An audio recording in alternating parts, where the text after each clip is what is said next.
This is like a punching bag. You just keep coming back. It's over. It serves no purpose, guys, and the beer, once it's in it, sucks. You diluted yourself by 2.5% more, and all of a sudden you got a $10 million valuation. Congratulations. You just made $6 million in 10 minutes. If you guys win this competition and you get this money that really could change your lives, what are you going to do with it? What are you going to do with what could be life-changing money? We're going to take our golf company and the experience that we provide to our customers to an entirely different level. We have a lot of use cases that we serve now, and there's a lot more and a lot of growth opportunity that we're excited to put the money behind. Damn, that was a polished-ass answer. He's fucking ready. He really is. All right, fellas, get on in there. Take care of business. Appreciate you guys. Get on out there.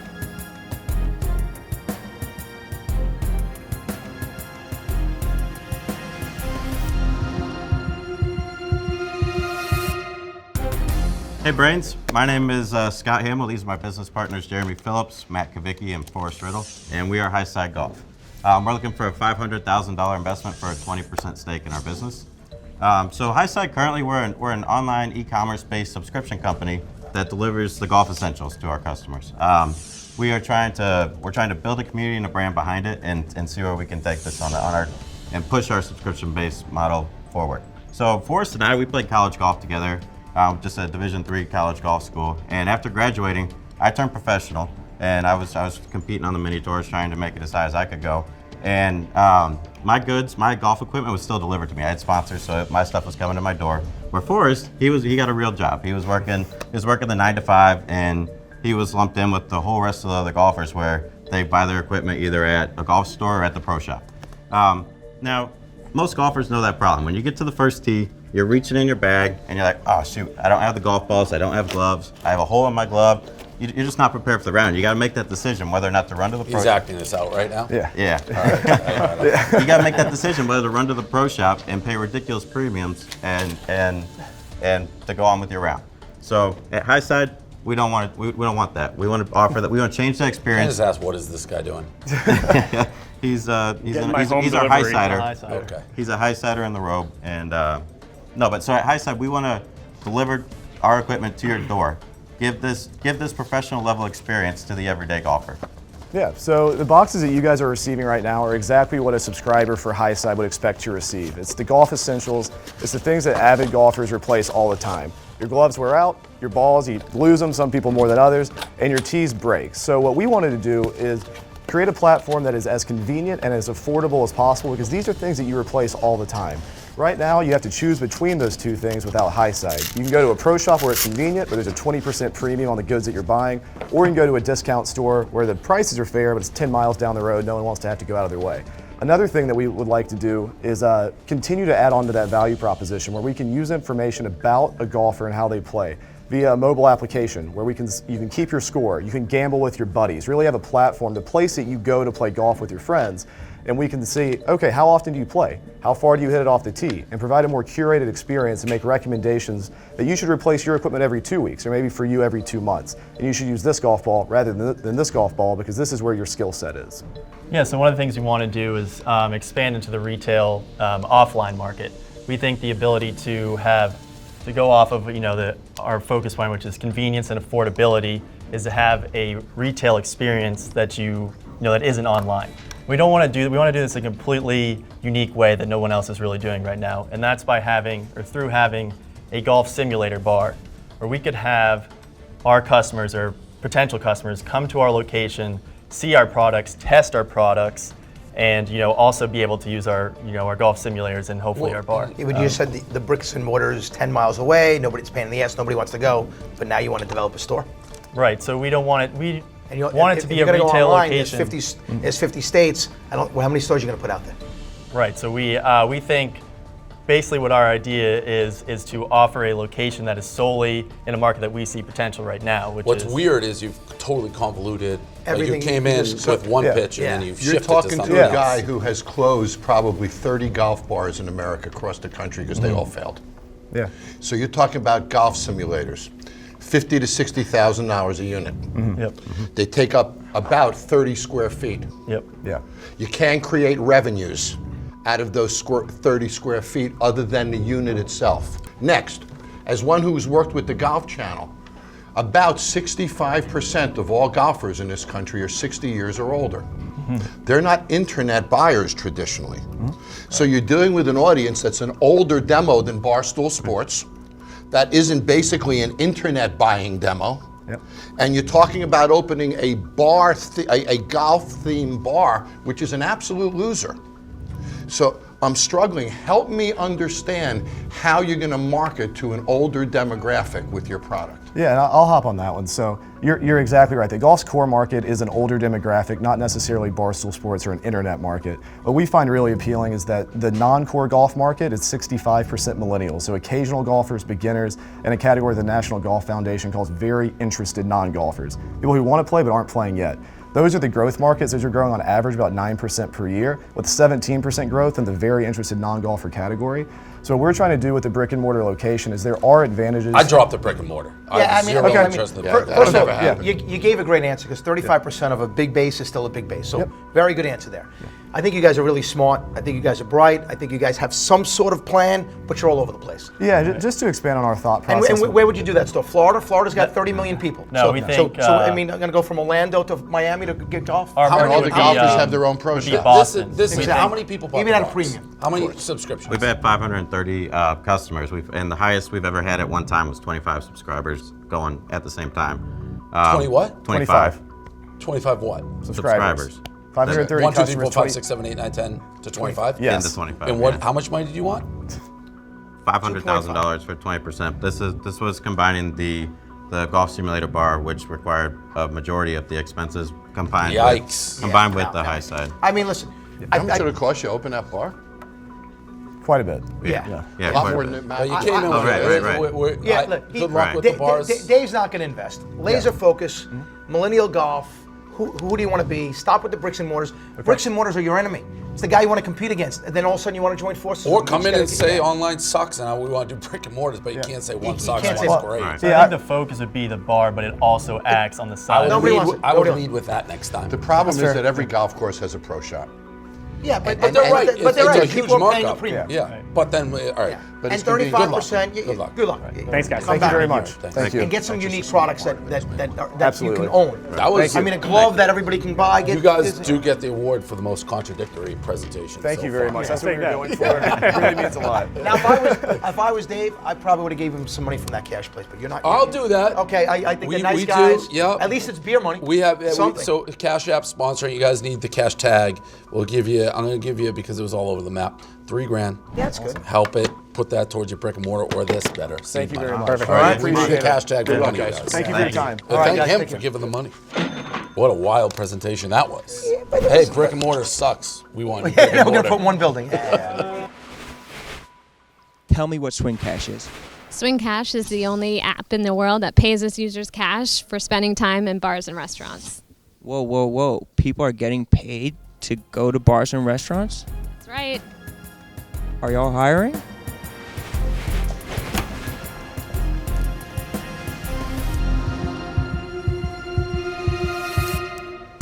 Hi, judges. My name is Keith Savitz, And I'm Amy Ridge.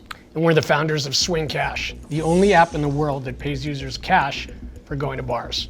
Very excited to be here today, and we're looking for an investment of $500,000 in exchange for 20% equity in our company. But before we get started, $2.5 million valuation. yep. Okay. But before we get started, since we knew you guys have an extremely long day ahead of you, we figured the least we could do was serve you some drinks. So we have Bloody Marys and Bloody mimosas. Mary, mimosa. I'll do mimosa. No, I'll do Bloody Mary. Bloody Mary. I'll do the Bloody Mary. Same here. Good choice. Thank you. Thanks. Who made these? We both did. Okay. They're good. We both used to be bartenders. We'll see about that. Huh? Yeah. What is the purpose Yeah. of your app? The purpose of the app is to do two things. One, it's to lure customers into venues and keep them coming back for more. So it's an incentive program. It's a bounce back or incentive program to get people to come to the bar. Definitely. Definitely. Is this legal in the state of California? Yes, it is. It's legal to pay somebody to walk into the bar. You can't give them a comp drink. You can't give them the comp drink, but we're not doing anything in terms of the bar regulation. All we're doing is luring customers into the bars and getting them to want to keep coming back for more because they're incentivized to stay there based on the fact that we're paying users cash for literally their time at the bars. All right, so to understand it, you sign up bars into the program. You gotta be part of the program, right? I show up at the bar, the clock starts accruing. If I'm there for 30 minutes, I may get $1. If I'm there for an hour, I get $2. Is that basically the gist of what this is? Basically, except that you're even making more than that. What are you making? So, as it stands right now, if you're there 5 hours, you're making $5. If you're there 10 hours, you're making 10 hours. Not all in one time. It's cumulative bar time for the entire So it's $1 an hour you're getting paid? Pretty much. And how do you guys get paid? The bar pays you? Yeah, right now we're not making any money at all. But yes, eventually there's two ways that ultimately this becomes very big from a revenue standpoint. Ron, we've met with a bunch of the big brand advertisers. And what they've all said is, if we reach mass scale, then we'll essentially be able to offer them the holy grail of marketing, right? Being able to reach their ideal audience, millennials, at the most optimal time on mobile at the point of purchase. So I've worked on a product like this. It has a dashboard so that the bar can say, I'll up it to $5 an hour right now. I'll let 20 people come in, or I want 0 because I'm busy, and I can manage it all in real time. So it's a portal, so I can do it in off hours or not. And when I look at an app like this, I've been able to turn around and say, okay, let's take those dollars and let's apply them to Uber rides or other benefits that they can use to come there. And we've looked at that model. Then we've also looked at the model where an advertiser pays. So let's say a credit card company would give you the dollars so I can get an Amex to sponsor it or such. And the fact is, in almost all of those models, and you do have competitors, there are products like this that are already out there. One is called Freebird, which does a rebate to Uber. If you go to the bar, they'll pay your Uber ride to get you there. Are you familiar with them? No. You should be. Okay. So what I'm worried about is that you're not thinking like a bar operator. Is there a dashboard that they can open and control who comes and when and how much? Yeah, one thing, I used to own a bar in the Caribbean for 10 years and used to bartend myself. So I like to think of it as, when I look at our customers, it's a two-sided marketplace. Just like you said. Can I control? Answer my question. Is there a dashboard that? Yes, there is. They all have, we've built it soup to nuts, our 20 developers, and yes, they have that, what we call the control panel, where they can log in, they can do flash sales on the fly. They can also, because we're tracking frequency and duration, they can kind of rate the value of their customers and then reach out to Dave or whoever it is and try to lure him back in. So yeah, the real value is that it's the data that we're providing them. And what we see, because we are tracking frequency and duration, is that the swing cash effect, as we call it, is happening. Customers are staying longer and they're visiting more often. And I've been in the bar business 35 years. I cannot accept that you're going to stay an hour longer for $1. No. Here's the thing. You drink more your first hour in the bar, you drink less your second, less your third. He doesn't mean anything to me in his 4th hour. He's already spent all his money. Unless I'm moving into a separate food ordering occasion, people consume less every hour. So what you're doing is you're adding a cost element to me when the potential is diminished. It makes no sense. I wouldn't touch this. Also, there are other people in a marketplace that have a head start that you do. They've already penetrated the market. I'm not sure I like your name, Swing Cash. It doesn't mention the bar industry. It doesn't really mention what it is. I sense a disconnect here. I wouldn't touch it. Yeah, can I address that? No, I think we're good. I trust Johnny knows this industry inside out. I mean, good luck to you, but I don't think it's right for us. I don't think we could help you get to the next level. And it's, by the way, a huge valuation. I mean, it's a giant valuation. Yeah. Crazy. So appreciate it. Thanks. Thank Good you. luck. All right, thanks very much. I heard that the judges were giving you guys a hard time a little bit about the name. Do you ever worry that people will think that it's something to do with like sex stuff? People occasionally will throw out, the swing, right? We'll joke and say, sure. I mean, they can, think what they want and what have you. I guess our big thing, if you get paid to swing, is that technically prostitution? It probably is, but we're not focused on that. I guess in Nevada it could work. In Nevada, it would probably our swingers love the name. Yeah.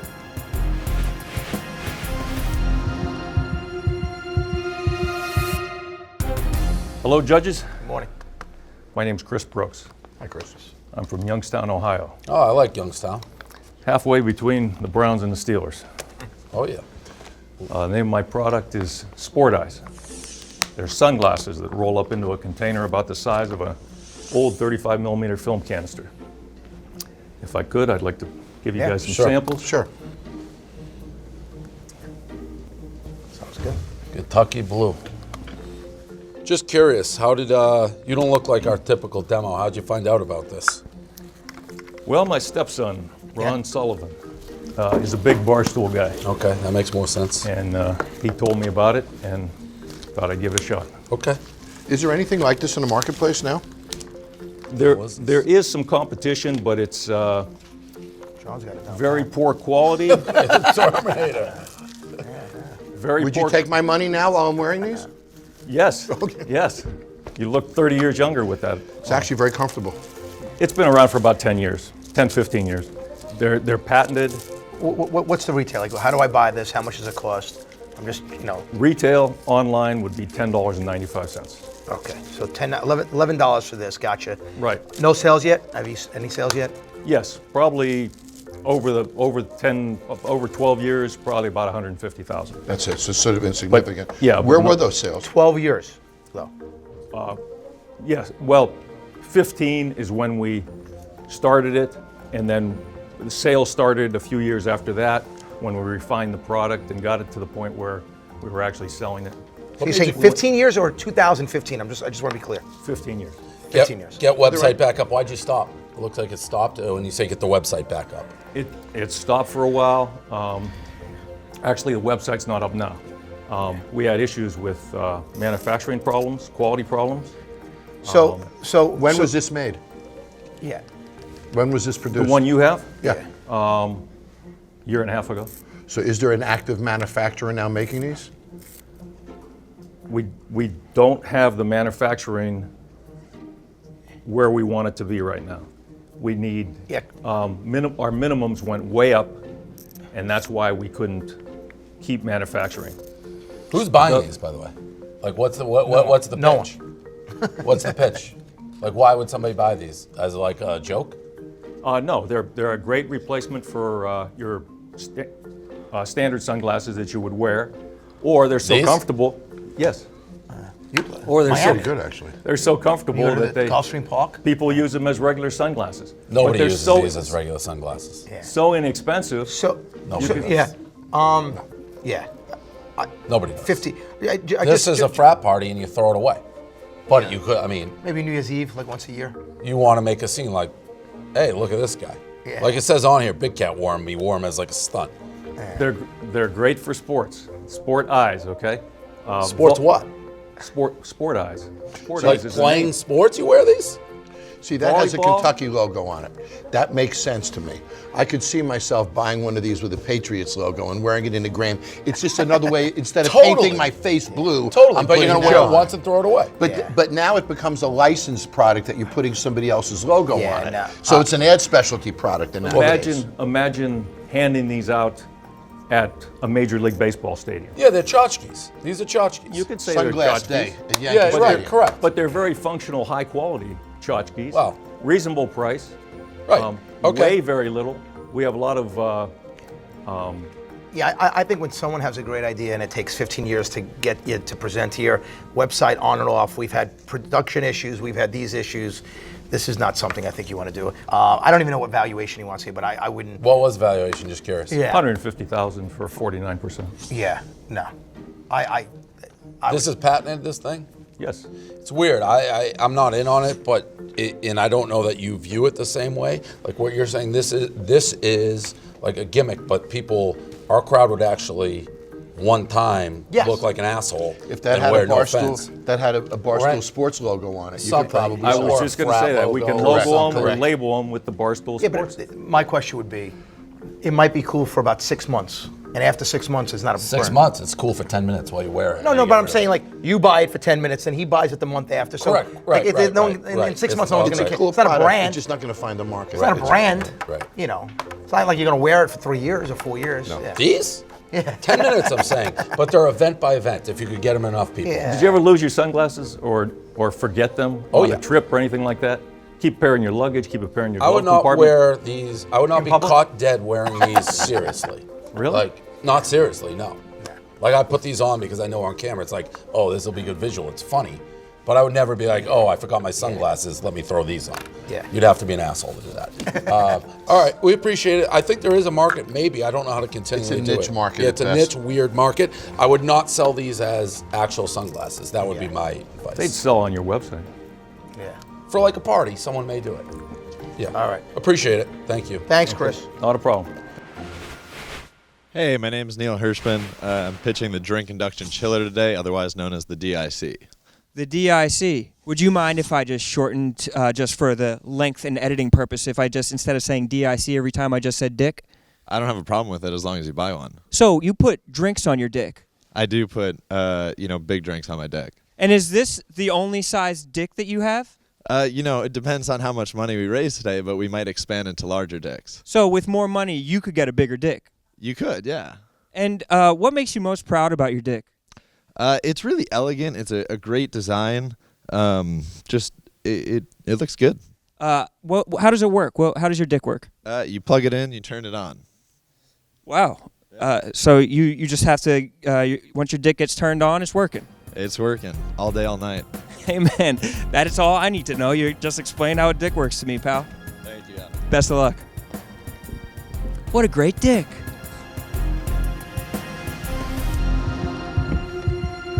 Hey guys. Hi. So my name's Neil Hirschman. I'm pitching to you guys the Drink Induction Chiller, which is the first all-electric chiller or coaster. So what it can do is cool your drink, a can of soda, a glass of beer, or really anything you have. The way it works, or I guess the simple answer is ice isn't the perfect solution because sometimes ice melts in things, and that's not great. But if you're going to give me space on your nightstand or your office desk at a bar, on a hotel, I've got to design a product that looks good. And so that's what I've done here with the Drink Induction Chiller. That looks good. And so, yeah, it's it looks really cool from all angles. It's a nice looking product. I launched on Kickstarter to make it feasible. This is actually great. I filmed in my living room. This is just showing you an ice cube on the Drink Induction Chiller. How does it chill? So it uses a thermoelectric chiller inside, and then the heat sink, which is the exposed, the black bottom, is what's allowing it to vent out. And so it's actually a really simple technology. Mm-hmm. It's just that in previous years, the efficiency wasn't really there with thermoelectric chilling, but now it is.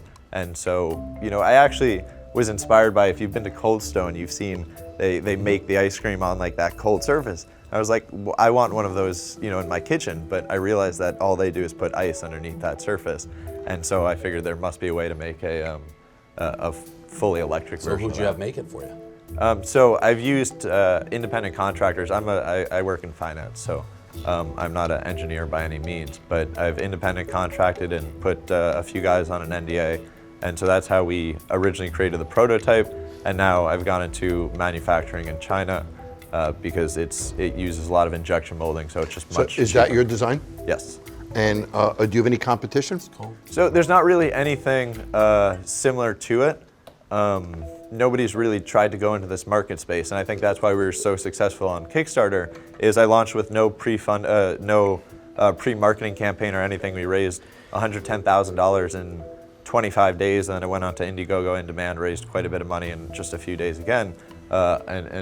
Or organic. There's really nothing like it, and I can't imagine that anybody's going to be able to knock it off perfectly, because that heatsink that we've designed and developed is really, really unique to it, and it's really hard to manufacture something like that. We had to go through months of testing. What's it retail for? What are you going to sell them for? So we actually are in talks with a really big, with Sharper Image right now. Who's looking to put it in their Q4 catalog for a price point around high 80s, maybe $89. Okay. And what are you asking Barstool for? And Dave's? So it kind of depends. I'm happy to do a royalty deal, or I could also, do an all equity deal. It's kind of up to you. How much money are you looking for? I'd really like about $150,000. I think that'll allow me to work on this product while also expanding the product line. Because if we're going to be known as the drink cooling product, I think there's a lot you can do with this. You can make a wine beverage chiller, so something that's a little bit larger, even something that's battery operated, so you can actually bring it by a table. You can integrate this into a desk or into a bar.